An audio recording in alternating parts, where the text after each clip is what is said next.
सोचिए आप उस बटर को खा रहे हो जो उस गाय के दूध से बना हो जिसे खाने में मीट और ब्लड खिलाया पिलाया जाता हो। गायों को खाने के लिए ऐसी चीजें दी जाती हैं जिसमें सूअर, मछली, चिकन, यहाँ तक कि कुत्ते और बिल्लियों के अंगों के हिस्से भी होते हैं।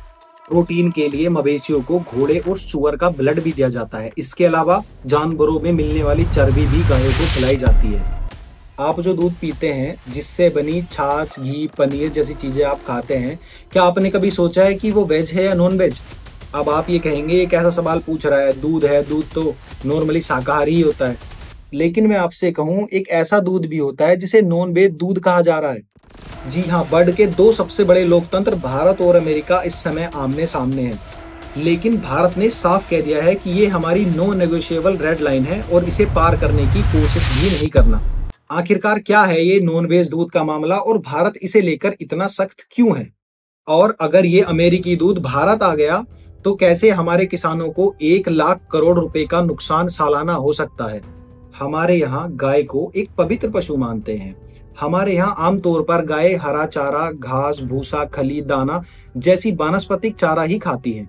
लेकिन अमेरिका और कई पश्चिमी देशों में ऐसा नहीं है। वहां डेयरी फार्मिंग इंडस्ट्री बहुत ज्यादा बड़ी है। वहां गायों को ज्यादा से ज्यादा दूध लेने के लिए हाई प्रोटीन डाइट दी जाती है। और ये प्रोटीन आता कहां से है? कई बार यह प्रोटीन जानवरों के सोर्स से आता है।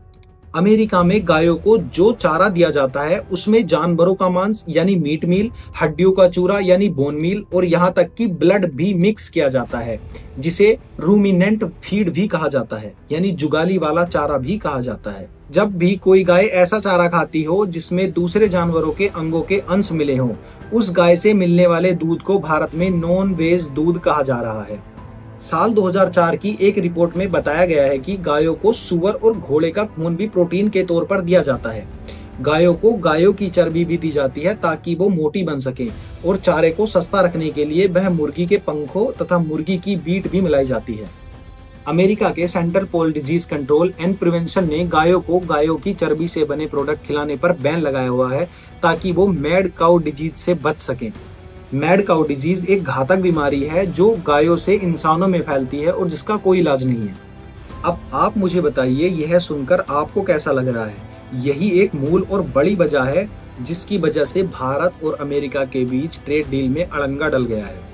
अब सवाल यह उठता है कि भारत इसको लेकर इतना अडिग क्यों है? पहली और बड़ी वजह है संस्कृति और आस्था। वर्ल्ड एटलस 2023 की रिपोर्ट के मुताबिक भारत की 38% आबादी शाकाहारी है। हमारे यहाँ करोड़ों लोगों के लिए गाय सिर्फ एक पशु नहीं, वो गौ माता भी कहलाई जाती है। हम दूध और घी का इस्तेमाल हर रोज अपने पूजा पाठ एवं धार्मिक अनुष्ठानों में करते हैं।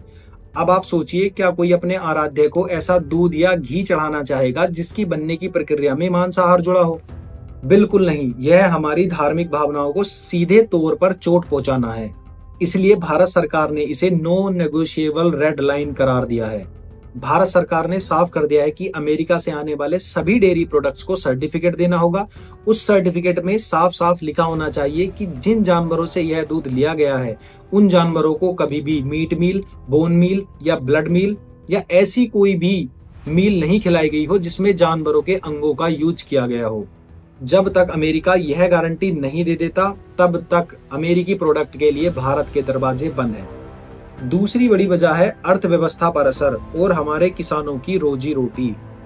भारत दुनिया का सबसे बड़ा दुग्ध उत्पादक देश है। हमारे देश में करोड़ों किसान परिवार डेयरी के काम से जुड़े हैं। यह उनकी आय का मुख्य स्रोत है। आप सोचिए, अमेरिका के सस्ते डेयरी प्रोडक्ट अगर भारत में आ गए तो फिर क्या होगा? स्टेट बैंक ऑफ इंडिया की एक रिपोर्ट इस खतरे को साफ साफ बताती है। रिपोर्ट्स की माने तो अगर डेयरी सेक्टर को विदेशी कंपनियों के लिए खोल दिया गया तो भारत में दूध की कीमतें 15% तक गिर सकती हैं। इससे हमारे भारतीय डेयरी किसानों को सालाना 1 लाख करोड़ का नुकसान होगा।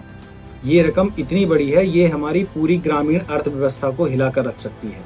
सरकार कभी नहीं चाहेगी कि उनके करोड़ों किसान परिवार सड़कों पर आ जाएं। इसलिए ये सांस्कृतिक कारणों के साथ साथ आर्थिक कारण भी इस नो नेगोशिएबल रेड लाइन को मजबूत बनाते हैं। इसलिए लगातार अमेरिका के दबाव के बावजूद भी भारत इस मुद्दे पर झुकने को तैयार नहीं है।